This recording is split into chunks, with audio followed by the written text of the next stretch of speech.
So my name is Eirini Botsari, and I'm the community manager of the OSCR, which stands for for Open Science Community Rotterdam. OSCR welcomes academics and support staff working at Erasmus University and Erasmus Medical Center. We discuss, promote, and adapt open and transparent scientific practices at every stage of the research cycle, from the initial idea to the final product. So in case you're not a member of our community and want to become one, you can always email me and I will provide you with all the necessary information and instructions on how to join our growing community. I will attach my email address in the chat. We organize journal clubs, talks on various topics related to open science, reproducibility, and workshops. Today is our second of 2022 reproducibility session, and we are going to discuss the paper Value Pluralism in Research Integrity by Jeroen de Ridder, Rick Peels, Tamarinde Haven, and Lex Bouter. Today we have with us Jeroen de Ridder and Tamarinde Haven, and I would like to give them a warm welcome and a small introduction before giving them the floor. Jeroen de Ridder works as an associate professor of philosophy at the Vrije Universiteit Amsterdam. He is also a professor of Christian philosophy at the Faculty of Theology and Religious Studies at the University of Groningen. Consequently, his research targets on issues in social epistemology, philosophy of science, and philosophy of religion. Tamarinde Haven works as a postdoctoral researcher at the Big Quest Center for Responsible Research, Charité Berlin. During her PhD project on the epistemic responsibilities of the university, she focused on the role of the research climate in fostering or undermining research integrity. She carries knowledge on pre-registration for qualitative research, and she also developed a pre-registration template for qualitative research through a Delphi study. Before we begin, as a gentle reminder to our participants, I would like to point out one last time the rules of this meeting. If possible, wear headphones. Video is optional. Pay attention to the moderator, that is me. If you have questions, click on the raise hand button. This will be found on reactions. Otherwise, write down your question in the chat and I will read it. Follow the OSCR code of contact, and the link of that will be also found in the chat. We would like to record this session without an intention to yet share it, but rather keep it on our cache. I hope this will be okay with you and will not hold you back on asking questions and engaging in the discussion. That is it from my part. Now, Tamarinde Haven and Jeroen de Ridder, the floor is yours. Thanks so much, Eirini, for that lovely introduction.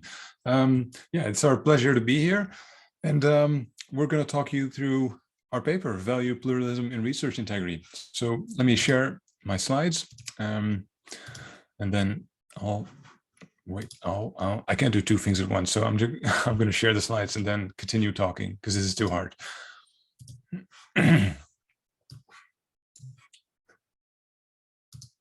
All right, good.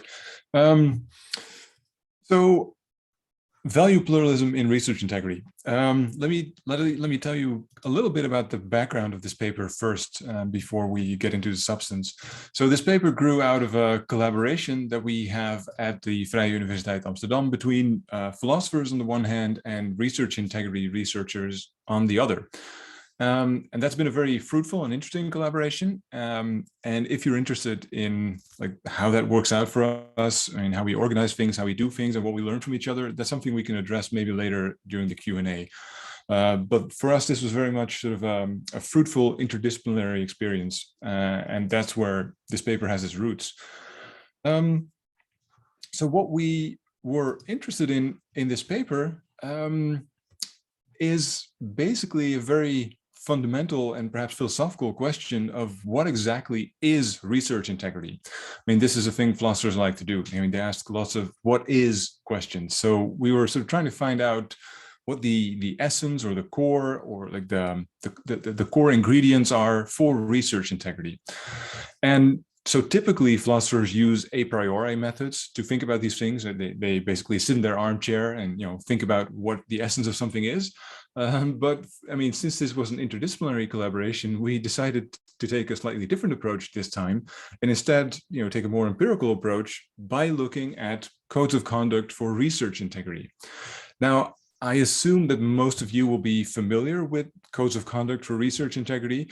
As you all know, I mean, there have been lots of concerns about reproducibility, research waste, replication crisis, and codes of conduct for research integrity have been one part of the response to that whole situation. And I suppose the open science movement is another part of the response, as are various other reform movements. But codes of conduct, what they try to do is sort of lay down the rules for proper conduct of research.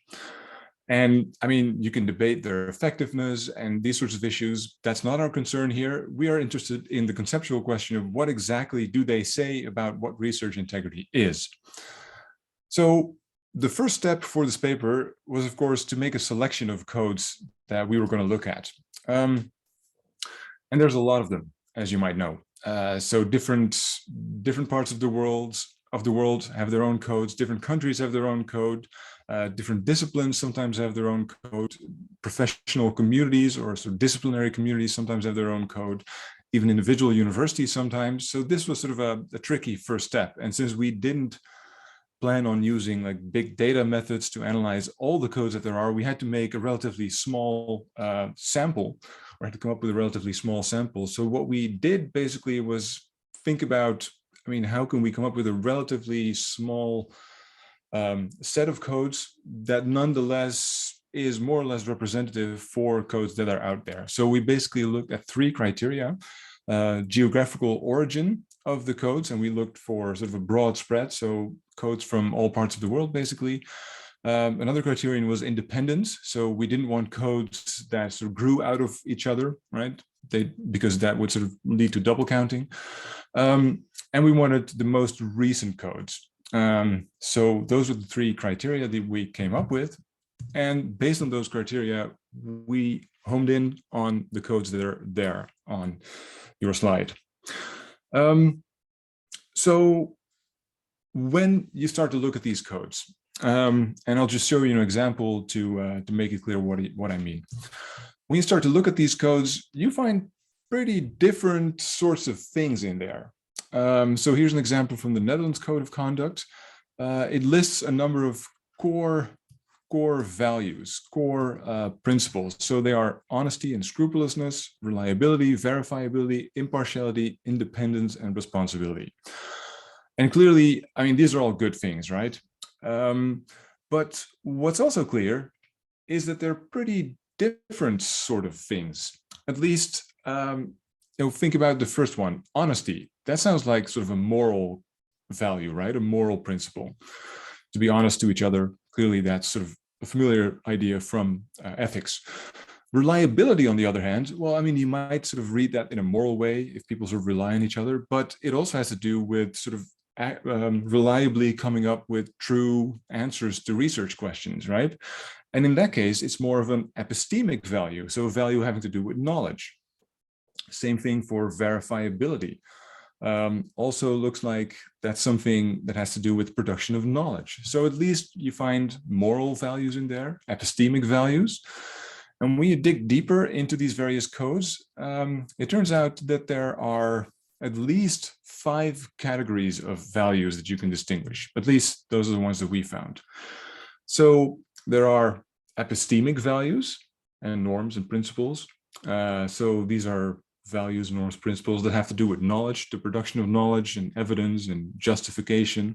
So all having to do with reliable information and knowledge. There are moral values. So values having to do with sort of right and wrong, sort of proper conduct among human beings, also involving animals, non-human animals, I mean, with, how to treat our ecological system well. There are, moreover, professional values and norms. So these are things that don't clearly have sort of an ethical qualification, but they're just sort of rules for how the profession of researchers, in this case, conducts itself. I mean, and different sorts of professions all have these sorts of rules, right? I'll give you an example later. Social norms. So, or you might also want to call them societal norms and values. So values having to do with how we arrange and how we organize society and how we sort of distribute things in a society, how we sort of treat each other well in a society, how institutions are supposed to relate to each other. And finally, legal values. So legal values, of course, having to do with the law, right? Respecting the law, these sorts of things. So that's interesting, right? You might think initially research integrity is like this unified concept, but actually when you look at what codes say about it, it turns out that there's a lot of things going on under the banner of research integrity, at least things in these 5 different categories. So here's an example. And what this also shows you immediately is that these things are sort of mixed together under one and the same heading in particular codes. So the Netherlands Code of Conduct has honesty and scrupulousness as sort of a general heading, but under that heading, you find pretty different things. So epistemic norms, for example, presenting the nature and scope of results with the greatest possible precision. So that sounds like something that has to do with accurate representation of knowledge, so epistemic norm. Moral norms, respect for the people and animals involved in scientific teaching and research, so very clearly a moral norm. Scrupulousness also applies to relationships, so again, sort of interhuman conduct there. And also professional norms, so accurate source references provide a clear indication of the intellectual provenance of cited and paraphrased text.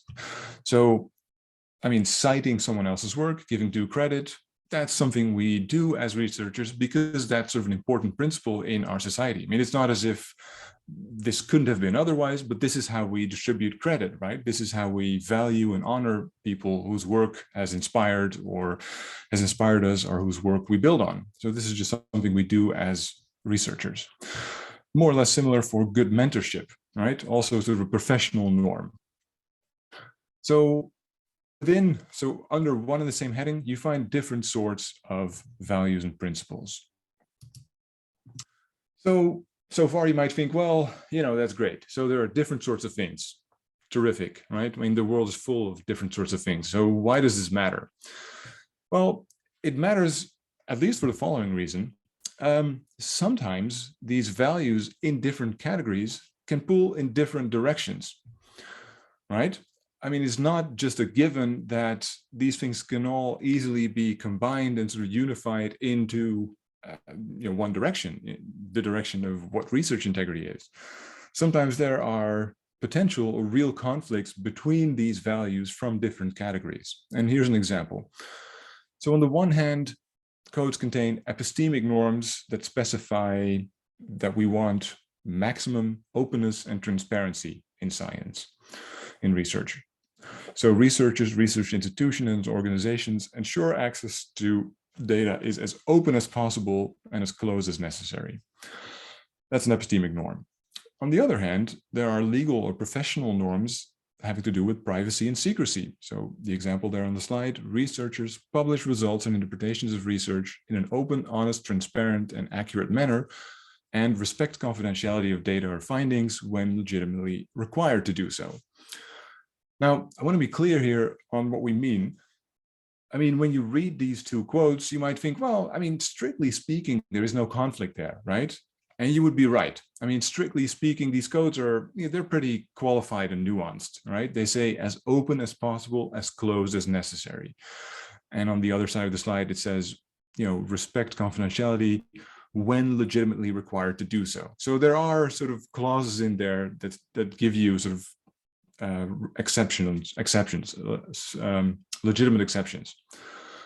At the same time, it is clear that sort of the underlying values, so openness versus privacy and secrecy, they do pull in different directions, right? So from an epistemic point of view, you would probably like a maximum amount of openness. From a legal or sometimes a professional perspective, in order to honor your contracts or to maintain good relationships with other organizations or researchers, you sometimes want to keep certain things private or secret.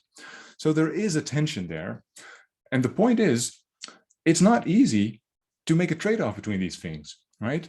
There is no sort of general rule that says, like, in every case, when there is tension between openness and privacy, do this and you will, find the true right thing. So there's no algorithm, no recipe, no general rule from which you can derive the solution to these potential conflicts or real conflicts. So what that means is probably that we have to judge on a case-by-case basis, right? And that means that research integrity requires interpretation. It requires an amount of sensitivity to contextual factors, to sort of specific circumstances. So that's something we'll say more about, or actually not we, I mean, Tamarinde will say more about these contextual differences and the carefulness and sensitivity that's required. So handing it over to Tamarinde now.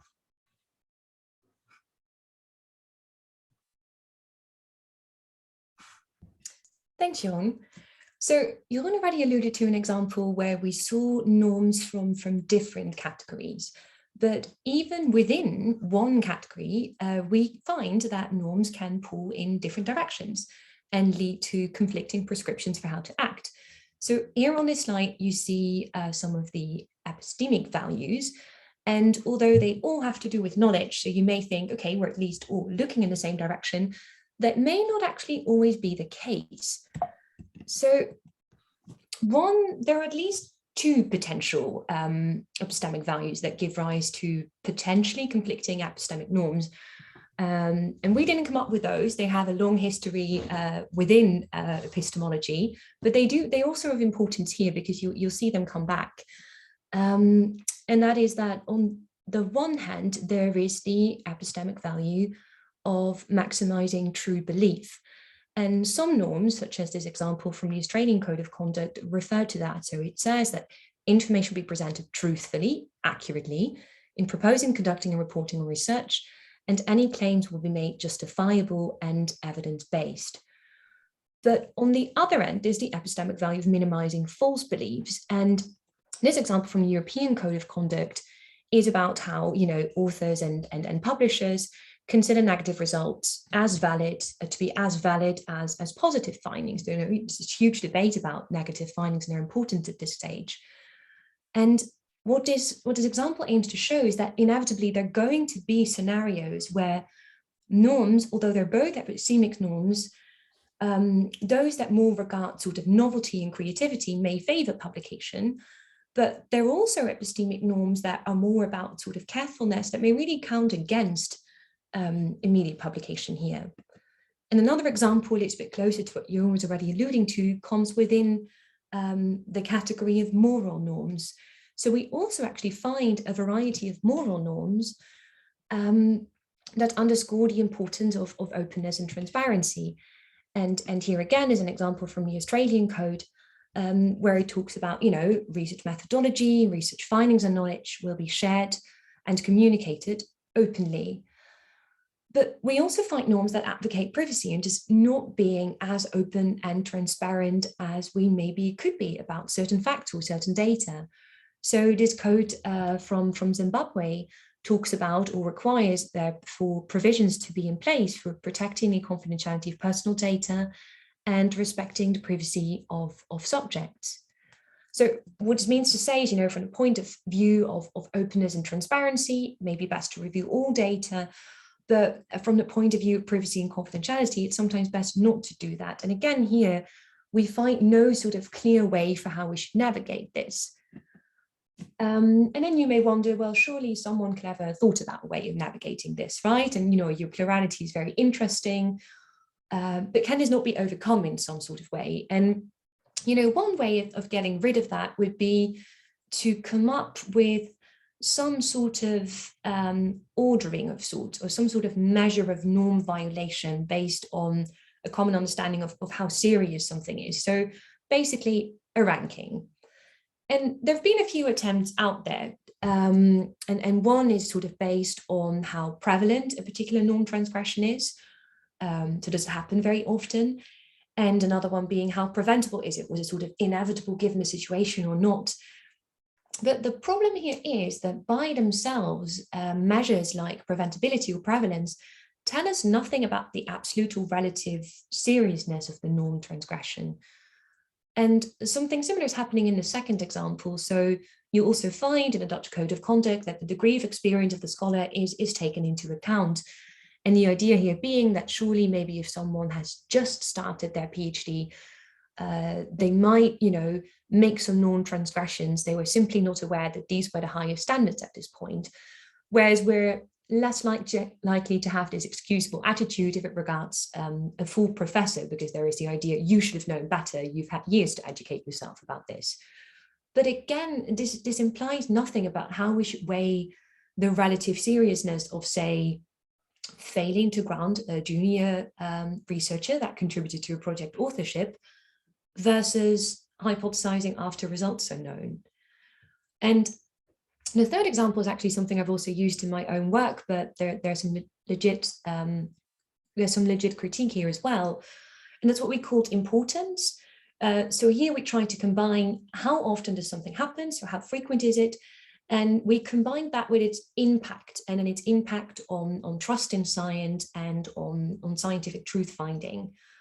And although this may work slightly better because you're taking both of them into account, you still run into the sort of wall that this is assuming a very specific and sometimes also contested moral theory, a form of consequentialism, where it is only the consequences for the trust in science and truth finding that determine whether something is wrong or not. Whereas clearly we have instances of these norm transgressions that may not have an impact on trust in science immediately, or that may not distort truth finding. One example would be the very liberal granting of authorships. Doesn't need to directly hurt the truth of any sort of claim, but we may nonetheless have good reason to say, no, that's not fair, that's not something we want to do. And similarly, perhaps for the treatment of laboratory animals, again, may not have direct impact on truth finding, but still something we'd like to discourage. So hopefully we've been able to let you think a little bit, to let you consider a little bit that this thing, research integrity, is not so much a unified thing. It's really a sort of mixed bag of mixed bags, and this sort of pluralism where we see that there can be potential conflict between norms from different categories and even within the same category, and where we find that some of them, simply seem to be incommensurable. They don't map on any sort of common scale. And at least as far as we knew when writing this paper, and also speaking as of today, there doesn't seem to be yet a sort of a common measure that would help to get this form of ranking different norm transgressions that we all believe in, or that we all are willing to support. So we seem to be stuck with something of an irreducible plurality here. And we think it's important to think about that, not just when sort of designing new codes, because of course, as philosophers, we value clarity and systematicity, and maybe also when taking this into account, or this way of looking at codes into account, it may aid in reducing plurality where it's not necessary, or looking at potential blind spots where people didn't think that norms may be clashing, but they actually do, or they actually do dictate other ways for how one should act. But I think it's mostly important because oftentimes, as Jeroen was also saying at the beginning, these codes have been provided as a rescue tool. And there seems to be this sort of implicit idea that if you just act according to the code, you're doing everything perfectly right. And that's maybe a little bit too naive of a perception, right? Even if you were to act exactly according to all of these norms, you still may have to navigate some of these trade-offs between the value conflicts that are inherent in these codes. And what this means, and what I think personally is most important, is that it requires, all of us as scientists, as scholars, as code writers and users, that we have to have this sort of intellectually humble attitude when we navigate conflicting norms, and that we provide careful and context-sensitive justifications for the choices we make, because these choices may not always be perfectly justified or not even perfectly justifiable.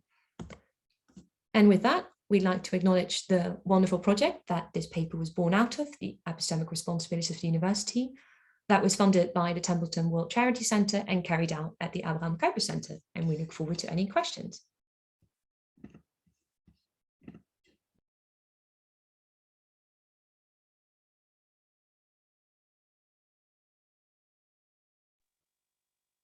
Hi, can you hear me? Yes, okay. So first of all, I don't know if you know it, but both you and Tamarinde, thank you very much. You have no idea how excited I am that you two are here. I loved this paper and also other things that you have done.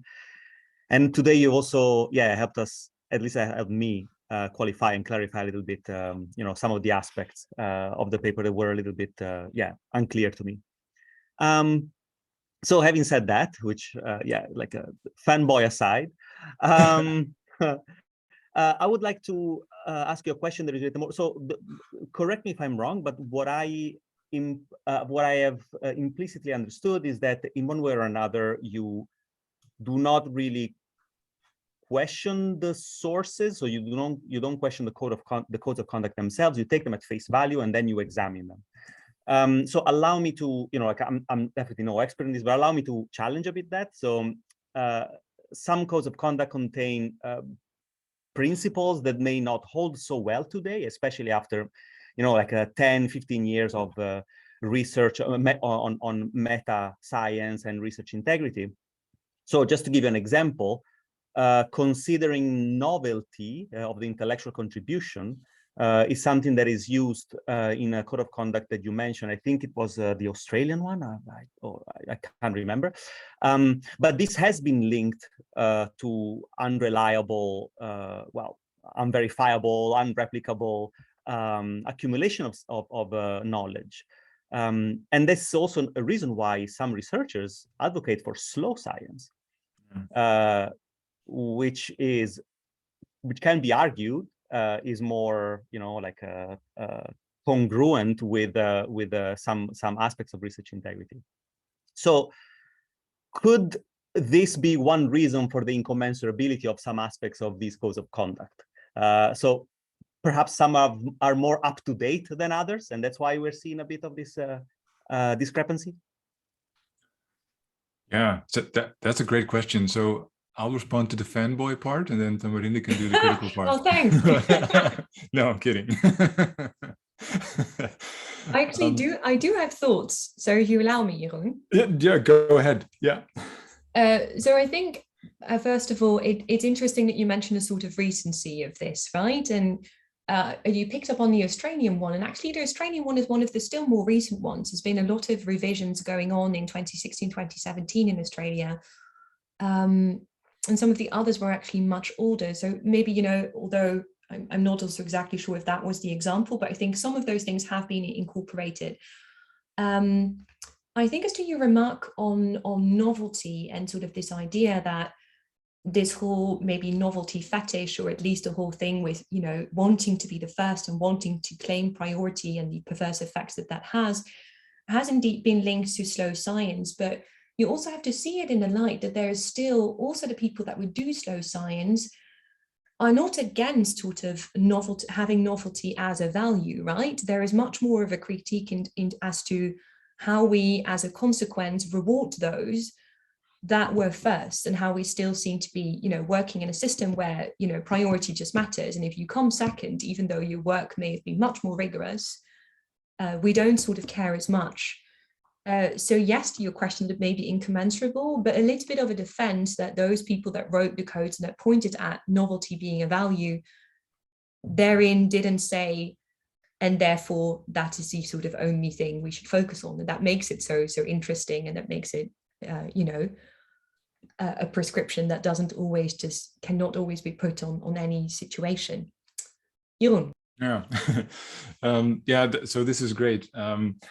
I think what I wanted to say was that so in terms of how you saw our project, you're definitely right that we just took these codes at face value and we didn't make any attempts at like weeding out problems in them or criticizing them or improving them. I mean, what we did was just sort of trying to get clear first on what's actually in them.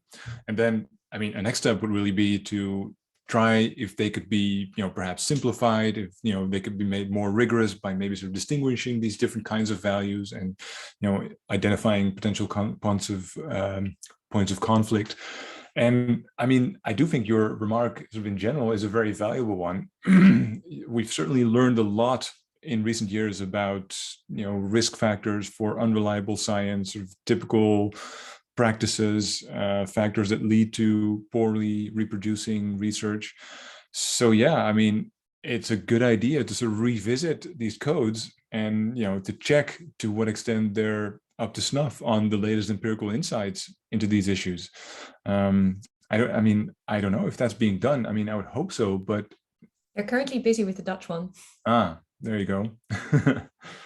Sorry, that's a mistake. They're currently busy with revising the European one, although the ALLEA was actually published in 2017.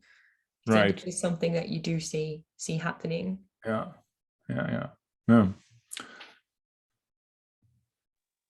Yeah, thank you. Yeah, so because you know, like I can also understand that maybe big, you know, like more abstract values do not necessarily need to be reevaluated so much. Although, yeah, I also take your point that, you know, you made the example of honesty, you know, like or transparency. I think that there's still room there for clarification. But there are some more like I would even want to say like prescriptive or like a highly, you know, like a recommended ethical standards for the profession that can be accommodated based on more recent evidence, especially meta-scientific research. So that's maybe then we're talking about different classes of problems, or like different tackling different issues at a different scale. Yeah, no, that's a good point. So maybe, I mean, if you give me like 2 minutes, I can say a little bit about something that we skipped over in the presentation, because we felt it might have been like too philosophical or too abstract. But in the paper, we do note that actually, when you look at these codes, there are sort of pretty different sorts of things in there in another sense that I didn't talk about. So there are, as you say, these very abstract values, like things like openness, transparency, honesty. But then there are sort of more concrete and specific principles and norms that derive from these values. So, and of course, in the step from these abstract values, which, you know, a lot of people tend to agree on. I mean, when you know, who's against openness, right? I mean, nobody. But when you specify in more detail what that means, so when you try to give specific norms and principles, then it gets, you know, slightly more controversial. And then you also find, in some codes at least, things like best practices, right? So that gets you one step further in terms of detail and specificity, like really describing procedures, practices, and something that isn't yet in codes, but that is currently being developed by some of our colleagues, are standard operating procedures. So that really gets you to a detailed level. And I think with each step of making things more specific, you know, it gets more controversial, and there might not be one uniquely good way of doing things. But I mean, it does matter a lot how you prioritize the different aspects and elements that fall under one and the same value. So there's a lot of sort of translation work, I guess, that needs to be done to get from the abstract values to the actual sort of day-to-day procedures. Yeah, and something else we also call for a little bit in a paper is it even, and we don't know if this is, you know, possible, but would it be useful and valuable to also provide researchers with any guidance as to how to navigate these things?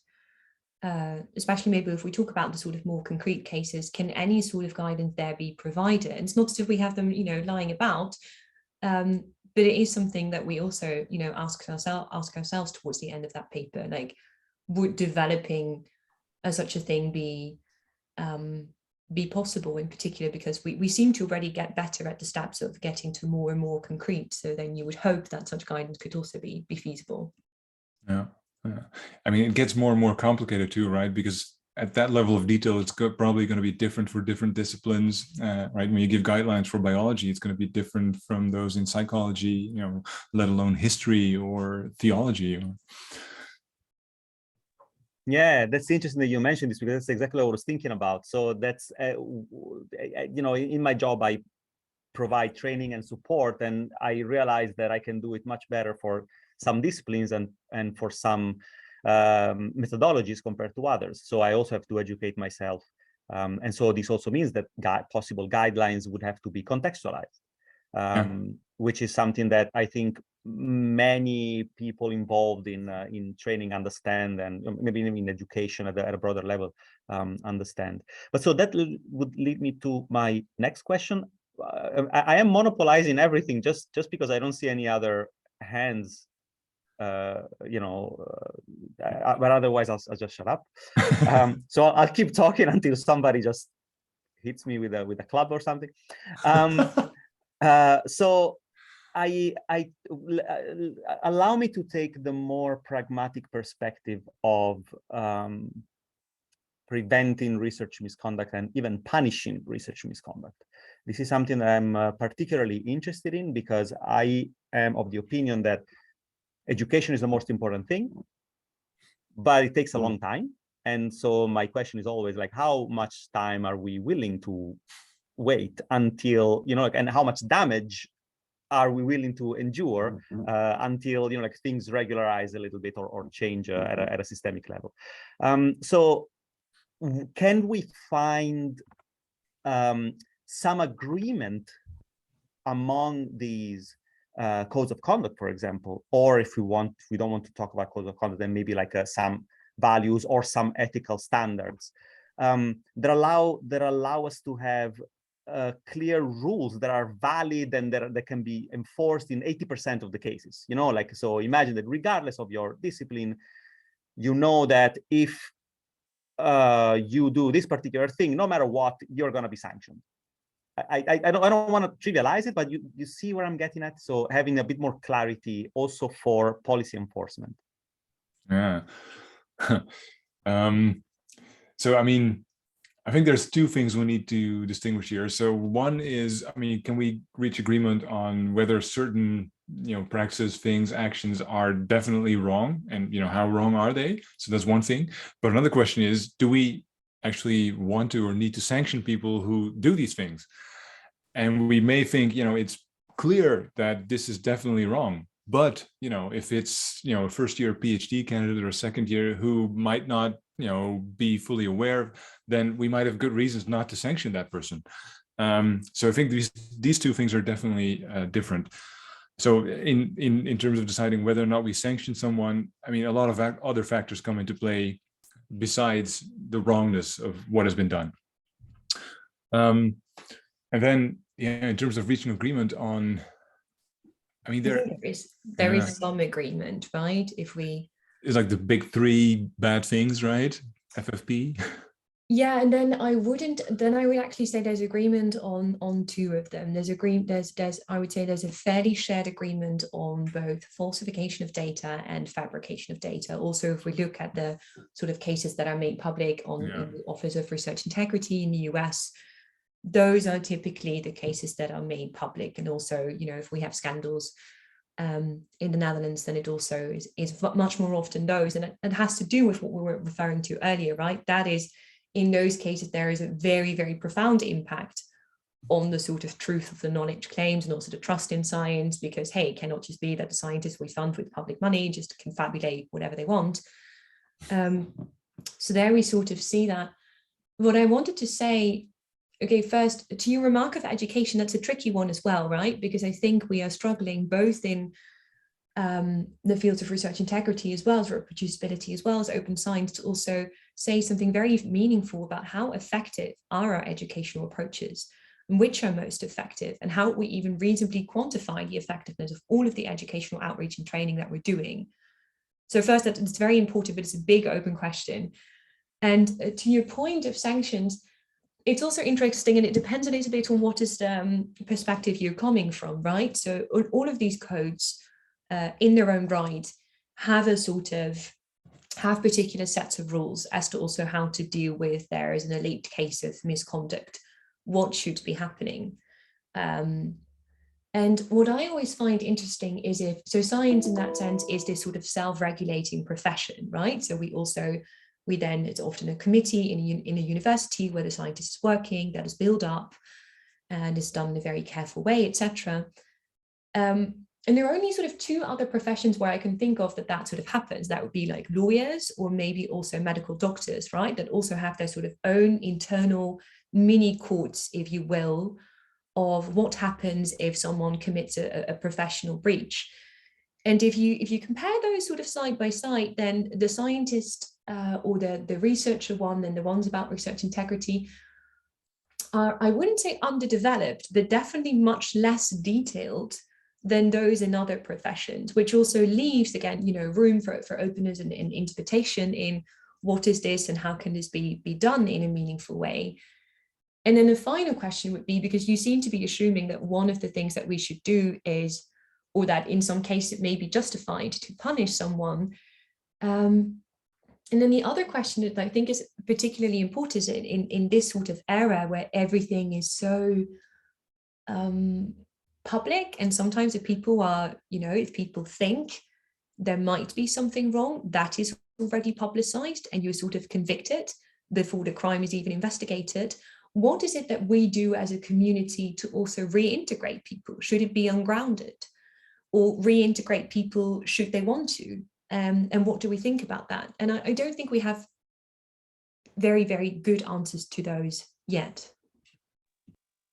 This is absolutely fantastic, and I completely agree. But I think these are two different things. So you reintegrate somebody after it has been clear to some extent that something bad has been done and that warrants a specific kind of sanction, punishment, however you want to call it. So I think that's another problem that I don't think we're there yet to solve. I completely agree with you. There's really not a lot that at least I can see. But I was thinking a bit earlier, a bit before that, before thinking about how we reintegrate somebody who has made a mistake, how to identify the mistake. And I take Jeroen's point, for example, when he says, yeah, a PhD candidate who, commits a mistake or commits some form of malpractice doesn't necessarily need to be, sanctioned in the same way as a person with more experience. And this is something that in some code of conduct is included. Yeah, but there is a rule. Okay, so and that's totally fine. It's okay as long as we, at some point, as community, or at some level, maybe an institution, maybe a community of practitioners, as soon as we identify these rules that don't work always, but they work for the overwhelming majority, or for the majority of cases, then we can have a framework that allow us to reward people who behave responsibly and sanction people whose actions risk to be detrimental. That was more what I was going for. I agree to some extent. It's interesting that because we came at the discussion using the examples of, okay, what are the sort of classical sins that we all agree upon are sinful? And then when you just talked now, you talked about a PhD candidate making a mistake. So now we've shifted gravity, right? That's not the same thing.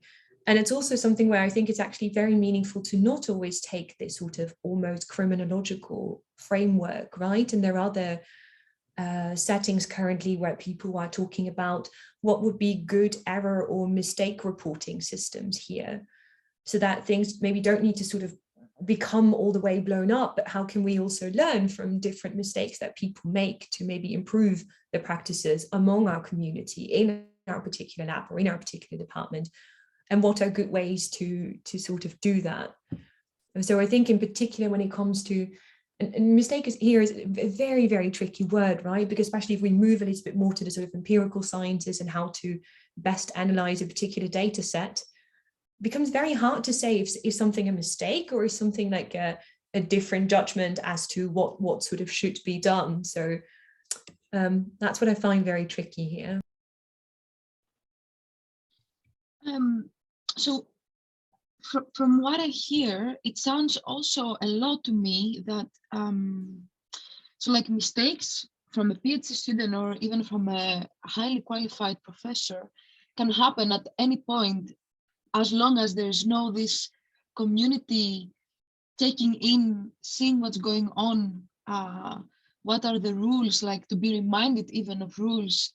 Because for someone, the moralistic view of things can be very different from someone else. So even though there's a common line, it sounds that there are a lot of in between tendencies. So I wonder whether pluralism goes hand in hand with open science practices in general. Yeah, I mean, I would hope so, and I would think so. It just means, at least as I see things, that there's even more pluralism, right? There's sort of an even more pluralistic pluralism. Because you need to take into account all these different factors, right? And we focused on the research integrity side and what goes into that. But when you sort of broaden the focus to think about, sanctions, cultures, climate, there's so many other things that sort of determine what is good and bad, what is acceptable and not, what needs to be sanctioned or punished and what doesn't. And that's going to be different for different disciplines because they have their different sort of systems rules. It's going to be different for junior versus senior people and so on and so forth, right? There's so many, and yeah, in a way, this is sort of a boring thing to say, but it's just like real life, right? Where like making moral judgments or judgments about, the right way or the most prudent way to act is also often extremely complicated, right?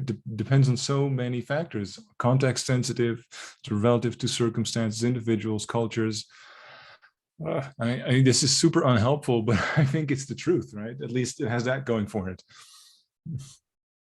Yeah, I also think we haven't, so Jeroen and I and the others haven't looked at the new UNESCO recommendations for open science, but I'd be very surprised that there wouldn't be a lot of plurality in there. And from what I've been reading, that is definitely the case. And it doesn't need to be a bad thing, right? But it just, again, it sort of requires us, because this, these UNESCO recommendations were signed by sort of all the member states and everyone was super excited.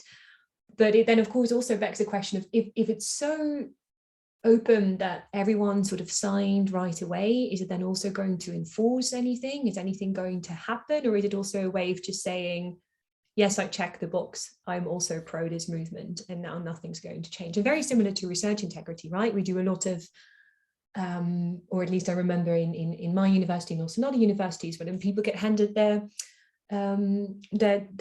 doctorate, like, you've defended, here is your doctorate. Do you swear upon, also the code of conduct for research integrity? Do you accept your professional duties? I'd be very surprised who would read those before they defended. It doesn't need to be a bad thing in itself, but there's some awareness could be helpful, and also some translation of these big affirmations would be fruitful in our communities in their own way, sure, in context sensitive, as Jeroen was already alluding to, but there's a risk in all already saying, yes, but we agree on this broad level, let's stop the discussion. Yeah, so I think it's really the solution, and it sounds very easy, but it's really hard to do in practice. The solution really lies in, I think, sort of normalizing these conversations about research integrity and proper conduct of research in like day-to-day research practices and departments and teams and so on.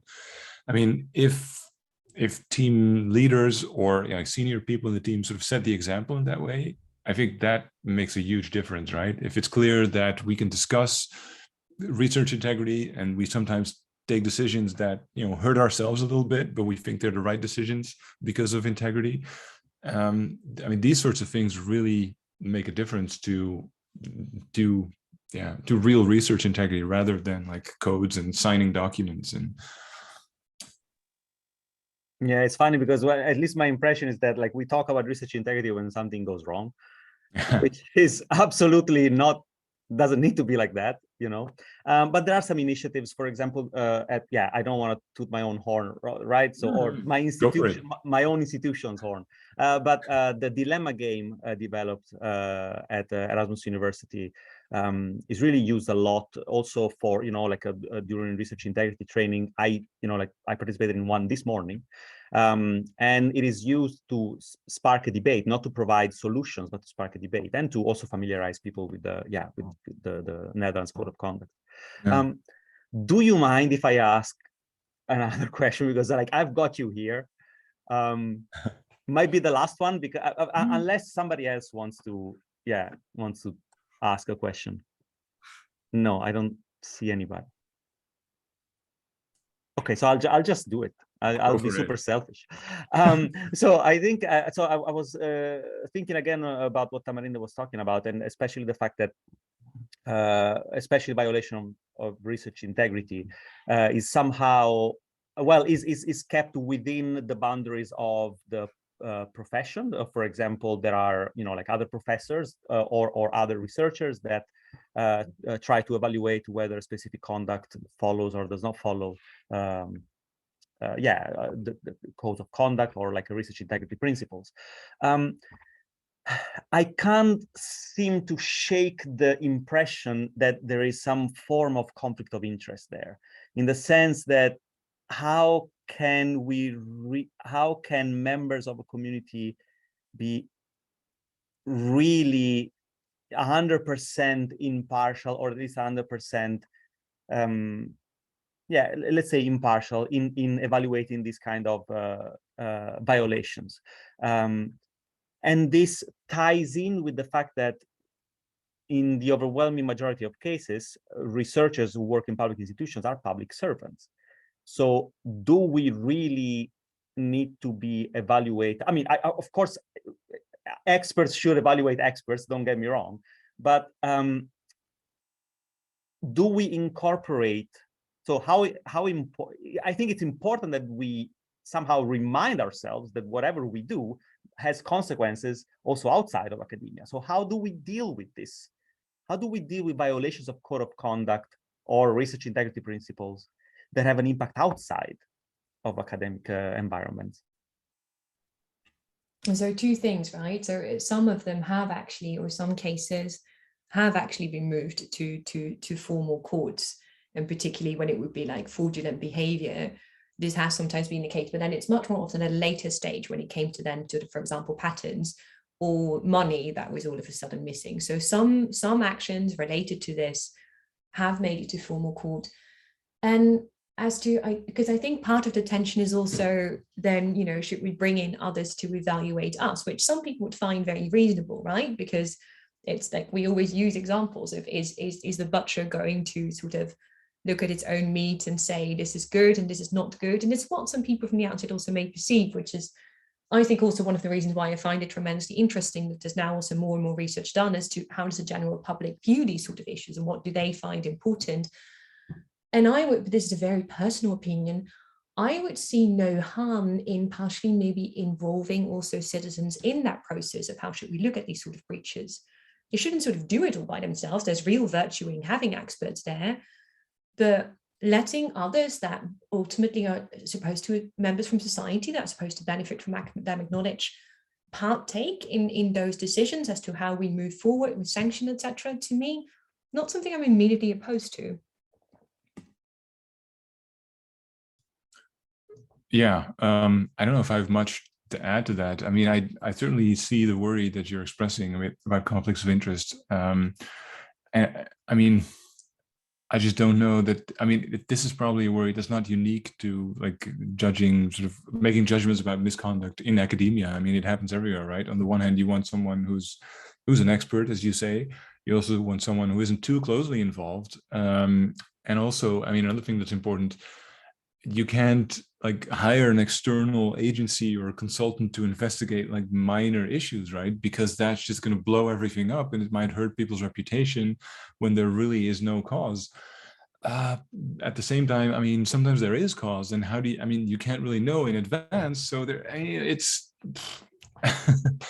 this is the tricky thing, right? So, but I mean, certainly, and I do see your worry there. Sometimes departments or universities seem to be a little bit too cavalier to wipe things under the rug and like to get people, oh, you know, the dean has looked at it and he said it was fine, so, you know, don't worry. That, I mean, that just gives a bad impression. So, and especially for publicly funded institutions, right? We need to do better and at least verify that, you know, someone who's an expert, but also more or less external to, you know, what happened, is part of the investigation and can speak freely on what he or she thinks. Yeah, I mean, I don't think this is, you know, this is probably nothing you didn't already think of, but. I was hoping you'll find a solution to all my problems. Sorry. Yeah. And here we are. This is super disappointing, I know. But thank you very much.